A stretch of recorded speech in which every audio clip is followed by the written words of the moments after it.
Talent here, and in today's video we're going to be taking a look at how you can improve your W keying skills by analyzing one of EU's best all-time pros, and that is Andilex. But before I get into this VOD review, guys, if you do enjoy my content or find what I'm telling you helpful, please drop a like on this video, hit that subscribe button, and turn on post notifications.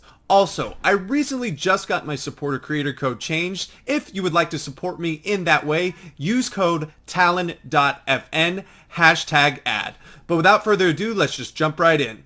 Alright guys, as you can see on the screen, we have Andilex's POV. Now this cash cup is very interesting to me. It's pretty unorthodox in terms of like the loot pool that he uses, but it's also just a testament to overcoming adversity. He doesn't really have the best start, but really ends up popping off early and then clutching up end. It's a good testament to having good mental fortitude while playing cash cups. But let's take a look. Game 1, landing Lazy Lake. You're going to see a nice attempt right there. The pre-through, this opponent is going to end up having shield. A nice little bait right there. This opponent's not the best, I would say. Double swinging, getting the cone in, holding a right-hand peek. This is really, really good. Misses a shot. Here's the shield crack. Holding that right-hand peek and not over-cycling in, only having one building material to use. Gets a nice little crack, and then, oh my goodness, fried to almost 0 HP, but not. Fortunately,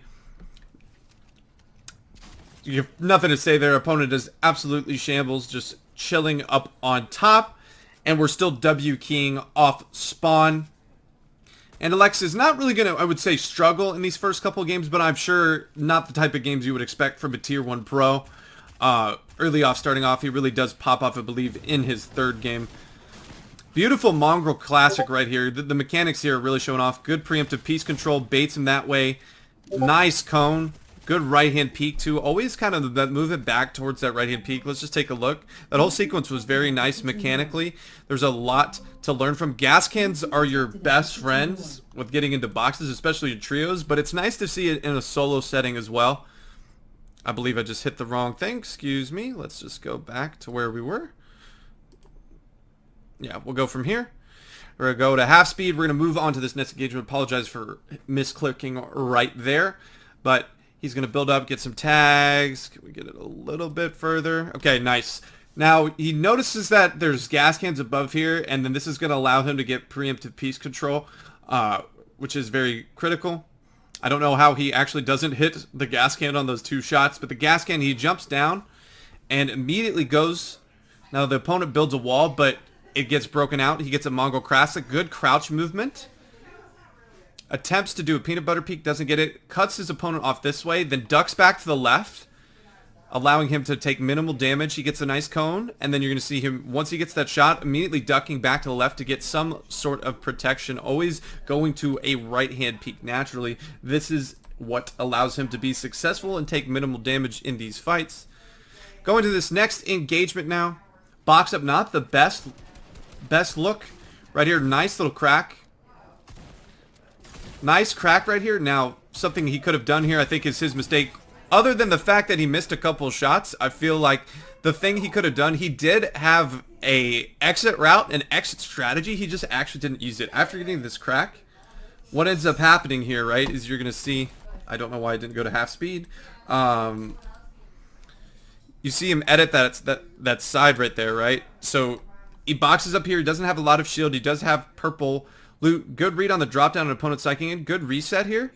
Now, this edit can be troublesome because it's wide open, but he attempts. He jumps here. This is like where the trades come in even, and he chokes a reset. But fortunately, now what he could have done here is maybe move to the left over the building, because he does have an exit strategy, but he tries the same peek again. That's also maybe an issue, right? The opponent read the same type of edit. It's pretty good advice that if you do, let's say, a peanut butter and then to do a 3 tile, or do a 3 tile then a peanut butter, or then do a quad edit or a wide edit, whatever you want to. You kind of want to switch up your look so it isn't predictable, but the opponent just moves and jumps up for it. Unfortunately, Andilex misses the shot. He could have played that a lot safer by ducking back to the left. It's just, you know, unfortunate it happens. Let's move on to the next game. Not too much to discuss there. He did have an extra strategy, he just did not use it. So just a particular learning moment. And I don't know why this click isn't working. We're landing Salty Towers after unsuccessful game number 1, low elo, so gets a nice little beam on this particular opponent. Cracks here on this particular fight. Nice piece control. The shots were not there. This opponent actually, I believe, ends up escaping. Pretty fortunate to have a blue shuck and blue AR off spawn in Salty Towers. So he's cracking up. Nice. He plays this so well. Reads the XA Classic. That's what I really like. That's crosshair placement. And then a nice little cone slide. Let's just talk about it right here. Just something very minute and simple, but one slowly, not recklessly pushing into opponent's pieces. He plays pretty passively, gets him up. And then he gets it. He has the wall. Reads the XA Classic, right? Because that opponent is going to flip. Good crosshair player. Always has it on his opponent cracks. Then edits through, realizes the wall. The opponent actually flips it, make it easier. Then he cone slides. The opponent then misses, and he's at health advantage, so he's willing to take that 50-50. And that is a GG's. Move on to the next engagement here. Nice little crack on opponent hiding. Nice. Holding that right-hand peek makes that so easy. The opponent obviously not being the best. And we're off to a quick 3 kills here in Salty. Nice. Little right-hand peek angle 25 shot. I love them just extending out there because it's awkward with that particular window being there. Nice cone slide, peanut butter.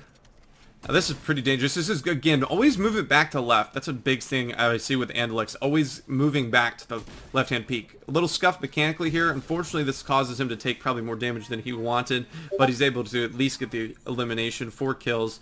Now we're going to the typical Pleasant Park rotation. He is going to end up getting third-partied. I like him moving out of there just because it's kind of scuffed. He can't build a wall for protection. Nice 25, and then immediately switch to hard match, right? So what's building out of wood, and he goes, okay, I'm getting pressured. I need to go into metal, get my stuff off, and immediately jumps, right? This is some little minute thing, but it's like, look, like this guy's already in between. Why? Like, don't jump on this side wall, jump on this back wall over here. Protect your front. That way, this guy end up getting pinched. That's exactly what's going to end up happening. He gets a shield crack. Little scuff mechanically there, misses the 3-tile edit. Then good wall right here, and the opponent kind of scuffs himself, and he ends up getting that elimination. Nice little crack right there with the sniper rifle, so it's going to be ball to wall. Pickaxe baits. Notices the opponent builds up, and then a nice little Kylix ramp. Attempts to get the cone, but not get it, and the opponent being weak, he's confident taking the 50-50. And fries. You don't see too many mouse and keyboard players use SMG once you got more heals. Now, I'm about to preface this. This is one of the most hilarious things I've seen in a Cash Cup. I laughed out loud when I saw this because it shows it can happen to absolutely anybody. But this is not the first 2 games Andilex won. Just he doesn't have low kills, but it's not 14 kills.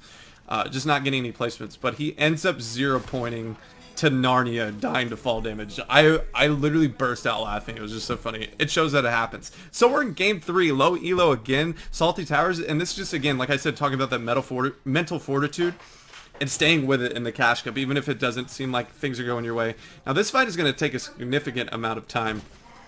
Gets a nice elimination on an opponent scuffed, hits the opponent for 87. You decide to play to get, he's going to get 1 mini off. Now he's spraying through. I think the correct play maybe would have made a wall take. He's already on a right-hand peek. And, you know, not having that aim assist with the sub. Andilex is one of the few mouse and keyboard players I've actually seen that actually has... in this particular case, it's because he doesn't have an AR. But usually you don't see too many mouse and keyboard players carry some machine gun in any capacity. So it's nice to see. He gets a significant pickup on minis. Now this opponent is being a little bit troublesome, but he has a lever versus a green tack, which lever is definitely better. Good read that he's going to break through. Now this is a good example of what to do to make sure you get your heals off. This is playing slow and smart. When you're having this type of cash cup where things aren't really going like planned, he gets his heals off, he plays slow. He probably knows that he's better than this opponent. He's got that refresh, so he should think I have more mats and heals. Look how many minis he has, 9. There's no way this opponent has that many, and then he eventually just gets the opponent to run out. But that fight took a significant amount of time, and that's okay. Now we've got another quick engagement. Beautiful right here. I don't know if that opponent was just shambles pushing in, but good piece control, good cone slide. He shot out the ramp to the cone slide. Now we're going to go into the next engagement from this game. Creating a lot of space with the green tack. Crack now 26. So sometimes the attack can be so inconsistent. That's just good aim there finally. This is nice. Getting that front wall. This is an awkward angle, but the opponent just edits out and doesn't even realize that he's there. He had that front all and edited where the opponent couldn't see that it was just with the stair. So this allowed him to basically just kind of bait him out, which is really smart. Good crack, and this opponent does the same type thing. Jumps into where Andilex has all the piece control. He can't cover his head. And it looks like there's a lot of fights that go around in this particular engagement. This is good spray through pressure. You see immediate cone slide. Boom. Keep the lair, and the opponent has no idea what to do. This is a nice headshot snipe with someone not paying attention. And this is what you would expect more from a tier 1 pro to be performing in the cash cups, just running through the lobby early on. But that's just to say, it's like you're not always going to play your best. Now this is really smart. Pickaxe baits, crosshair placement, and the ramp gets it. Boom. You see him done this twice now. This is a very nice way to counter peanut butter peaks, and it's fantastic if you're playing that right-hand angle. It's such a good counter. It's so awkward. Really forces your opponent to be mechanically good to make sure that they can get out of this situation, because if they scuff a wall at it outway, it's always an easy... It's not always an easy elimination, but it should be an easier elimination when this particularly occurs. Notice, again, setting up on a right-hand peak. Look at the crosshair placement. He covers off his side too, a little small night thing, but crosshair placement, and then it's a pickaxe bait, right? It's gonna, okay, open up on me, bet. It's exactly what Andilex walks, boom, cracks, and not only does he do that, he gets that perfect, it's like Kylix ramp or whatever, Kuna ramp, whatever you want to call it. I think it's Kylix, but shoots through, and then good wall pressure. This opponent bouncers, and this is just what is this opponent going to do? And like we said, we see the shotgun pistol meta being used by Andilex in this particular gameplay. We're going to see that throughout, him preferring it over AR. The purple pistol is strong, don't get me wrong. We don't get to see this whole engagement. Unfortunately, lost that counter peak damage. He's really got to make sure he uses what little mats left to try and get this big off, or get a big enough crack damage to where he can heal. Beautiful. That's a good duck back into right hand peak. That's exactly what he does. You have to understand at that point with that little amount of mats, if you want to make sure you get that big off, you have to create a big damage shot to get that opponent off you. What ends up happening here, I don't know if the opponent also was shambles in terms of materials, but what ends up happening is there's a disengage, and that also shows that you don't have to commit to every single fight, because he apparently finds this opponent later when he's a little bit more healthy, using the 0-point glitch to get in. And I see so many pro players now just really using the tack just because its pressure is so fantastic. It's unbelievably good. Unbelievably good. Now he's with this particular opponent doing the same thing, trying to trade pressure here. Good escape route, right? Where can I get away? Drops this opponent, cracked. It was a close 50-50. He gets into the endgame 11 elimination. Good fry. You can see how strong the pistol is, especially being gold. 29-29. He doesn't overcommit here. He's very mat conscientious. Look, he's 1-0, essentially 1. Not a lot of builds. He decides to use his last remaining hard bats to get in, and then fries this last opponent. Now I found it a little bit strange. He waited till zone to go get those materials. I think he realized, oh god, I need them. I only have 5 mats. Unfortunately for Andilex, this guy is, one, he didn't grab the brick, but he shambles. He does get more bouncers out of it, but he didn't really need it. He's going to end up clutching this game. Beautiful. Doesn't want a full commit in there, probably just because his HP is so low. He wants to maybe play a little bit more angles, and that's exactly what he does. Takes a nice little peanut butter peek, nice crack. But you're going to see what ends up happening here in this 12 kill game. He drops his opponent, misses 2 shots. Opponent Metro Classics in. We missed 3 shots. Kind of a little bit of a choke, and that was just pure aim. But 10 kill game, we're starting to ramp things up. 3 games in, we don't have any victory royales. We don't even have a top 5 under our belt. It's been a grind. And it's been one of the few solo Cash Cup victory VOD reviews where it felt like it was just incredibly difficult. It was incredibly difficult. He's just struggling to get momentum going, and that's a nice little job right there, letting the opponent psycho him, do the work for him. A nice little headshot snipe too. We've seen second headshot snipe of the VOD review. RPG, we're going to abuse this power loot right here. See this opponent taking a big. Edits through with the blueprints, does get that back wall, but decides not to chase through. Why? It takes a significant amount of time. Hitting a little bit of damage. Chip damage there with attack. You see preference for the tack. Now you hear this opponent in. Taking kind of a 50-50, not safe. 33, not keying heavily, maybe satisfied with the number of eliminations. This is a smart attempt here to shoot the RPG and get it. The opponent actually does build through, but what it causes him to get fried by another opponent, he doesn't go for the loot, feels like he doesn't need it with him being 3-4-3 and sees the opponent right there grabbing it, nabbing it. So free kill. We're going to go into this end game. This is where he maximizes the power loot right here with a height take. Cracks his opponent down. Fades through. Fantastic. That's free for Andilex. He drops down one layer, not having the mats. And this opponent builds up on top of him. Good reload management here from Andilex. He is now no mats. Recycles a bouncer, doesn't cycle in, can't even if he wanted to. Now this is what I would say is just absolutely brilliant right here. This play is brilliant. He lets a guy funnel in and he sits there on this protected edited floor. Gets a beautifully two semi-nice refreshes. Look at that, almost tripling his mats. This other guy funnels in. Gets all of those. Now he has mats to play with. Goes for piece control there in the end game and then decides to leave it because he's like, okay, I got enough mats. I can tarp in at least. That's exactly what he does. He gets in, creates space, and 3 pickups is going to be huge. He wants to get away from this opponent on his lair. He's using ramp to conserve tarp. Good crack, and then he uses 1 bouncer to make sure he can end the fight. Fortunately for Andilex, this opponent's about as shambles as he was, but he gets a purple tack out of an elimination. And now he's sitting on here on height. His goal is here to maximize his placement. Fantastic, gets one right underneath him. Opponents, all of him, are also pretty low on mats. He gets eventually getting that refresh, even though it was a shambles refresh. But him being on high ground is going to allow him to probably at least net this into a top 2, if anything. Trying to pressure whoever. He gets an opponent who dies to Storm. Doesn't think it's worth tanking. Decides to play 1 layer up. Gets a nice crack on him as well.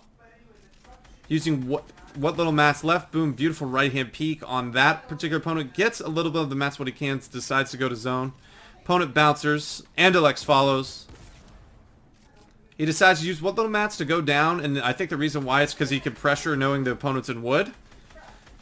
And so he pressures out what little builds this opponent has. And you're going to see him right here get a nice little tack shot, already knowing that he has cracked him. And that is a GG's. And that is more the Andilex that we would expect to see. 12 kill elimination or 12 kill victory royale. Now we're seeing him cook with gas. First fight of this particular game. Kind of landing Hydra, same type area. A kind of a trade right there. Good pickaxe bait. He's very fortunate here. This opponent misses 2 shots. Andilex also misses a shot. Just better aim.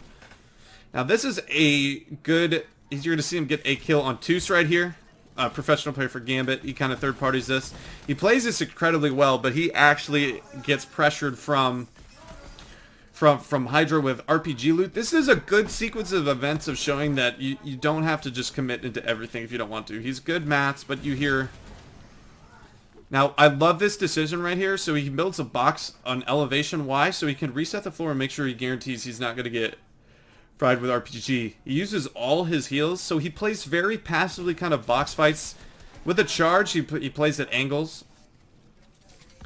But now he plays a little more aggressive after that crack. Doesn't lose a ton of HP, but doesn't have any extra heals. He's trying to build up, create space.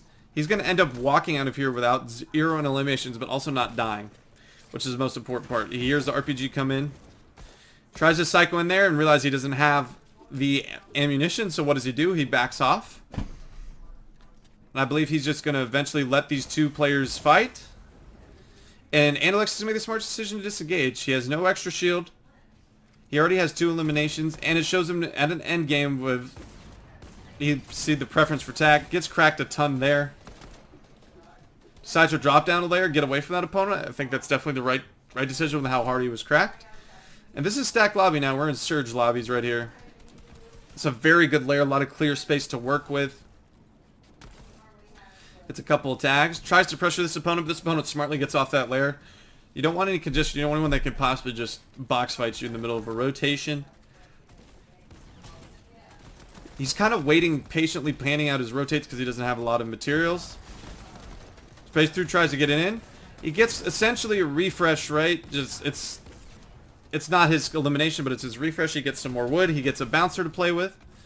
And so that bouncer being huge for him. Gets 2 nice little cracks, but doesn't over-aggress for it. Knows he has 200 mats, so now he can maybe get some look-back picks for HP with him having no type of whites. Let me get rid of this little ad for you guys. But doesn't go for anything in particular. It's a little bit of a crack, and then jumps into a side. Unfortunate, didn't realize, didn't use the mats, was trying to look for a siphon pitch back, but doesn't happen. Now you see him landing over here by Dam. It's a free kill on opponent landing late. For some reason. You exclaim, yes. Good editing through with the blueprint starting this fight off. I think he heard this. He tried the ramp phase technique that is so common on you. This is so smart. He gets the cone in, edits through. He gets a, I wonder if that's probably a true Flames player or any EU professional organization. We go into this endgame. We saw those 2 eliminations.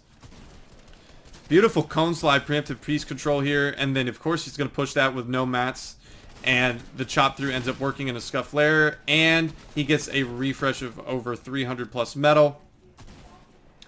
Sticking on this dead side right here too as well in that rotation. Let's take a look again, same thing. You're going to see him do this throughout. Fantastic recognition, creating a lot of space. He gets another mini refresh on his shambles player. Not using a ton of mats, but he gets in. He gets a very fortunate pull here that I think is going to maximize his placement, that otherwise he would have probably had to go for another 50-50. He didn't really over-aggress for that particular kill. I was surprised with him being on 2 builds. I bet he's glad he didn't, though. He got the next pull. Nice little crack on this opponent again. And then he tries to just pressure him off. Doesn't end up working. I'm sure his goal here was to try and get to top 10. He does manage to reach that goal. He gets the end of the tarp. I'm reminding you. Trash reminder. And then what ends up happening is he has no mats. He has to take a 50-50 and he gets pinched. Trash reminder. Apologize for Alexa in the background.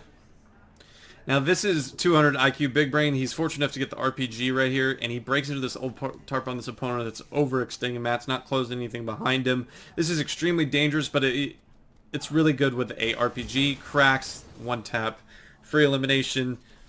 He gets Scar, Biggs, everything he could ever want. Now we're into a super deep end game. With 12 players remaining, he's at shambles builds. Does a great job of letting that opponent just pressure him out. Gets a nice free elimination. RPG. Does he have it? No, he does not. He waits to reload RPG. Gets a humongous crack here. Can't do anything. Has to reload, and then what ends up happening here, he ends up getting taken out, but a top 10 nonetheless. Like I said, it's a grind, right? Game 10, he clutches up and wins the tournament. We go to a good positioning right here. He's at 2-2-0, not a lot of mats. This is such good crosshair placement with after the sniper getting 1 tap after the crack.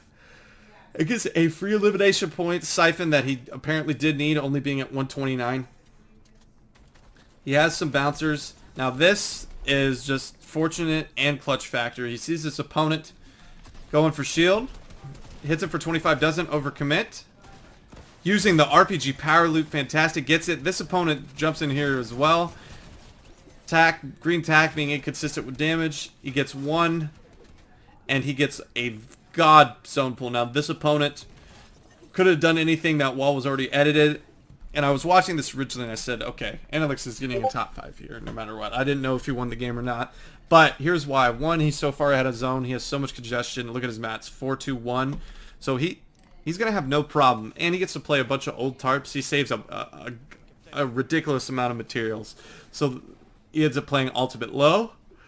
All this congestion is really good for Andilex. He can then play ahead.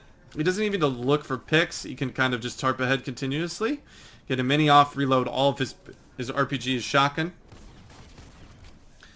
He can kind of just play slowly. Not even truly really looking for picks. He decides to even drop lower.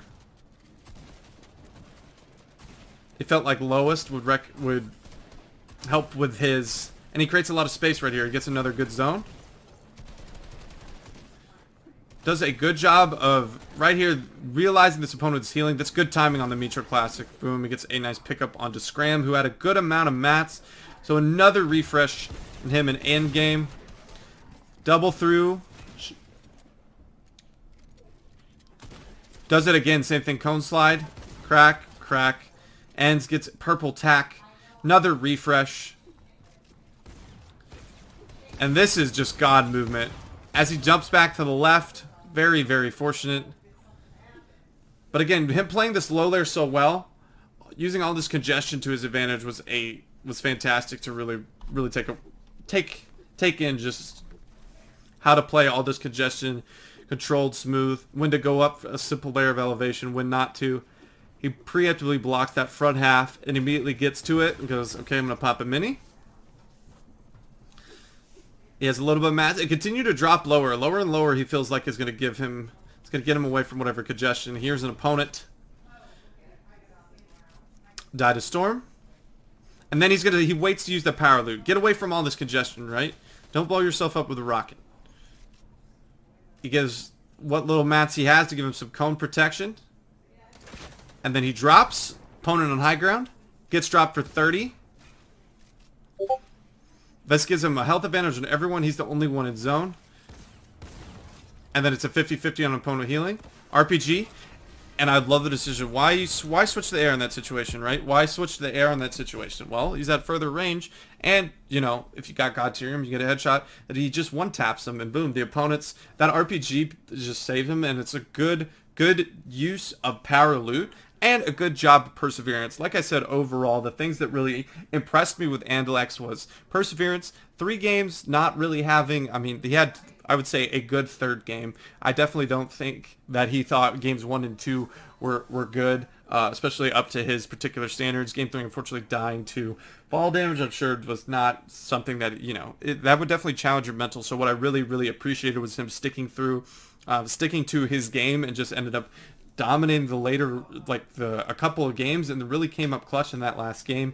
No mats, use of the RPG, again, use of power loot, right, is something you always say. It's like, what do you see the best players in the world? They fight for mythic loot. RPG, I would gotta consider mythic loot. It's only at 1 POI, right? So it's like, it's mythic, even though it's not titled a mythic. It's something that's game breaking. As you saw, it picked him up that elimination when he was on no mats with 31 people left, and it won him that end game. And those couple of points, I guarantee, were the difference from winning. He did not run away with this cash cup. This cash cup was very much a grind for Andilex, and it was just really, it was very good to watch. Just some of the things he does. Obviously an incredibly skilled fighter. Pickaxe baiting, I loved the ramp, the Kylix ramp, whatever it's called. He uses that quite a bit. Good pressure with the tack. Preference for the tack over any other shotgun. You'll see some pros prefer lever most of the time, but once you get to that purple god tack, it's pretty impressive stuff.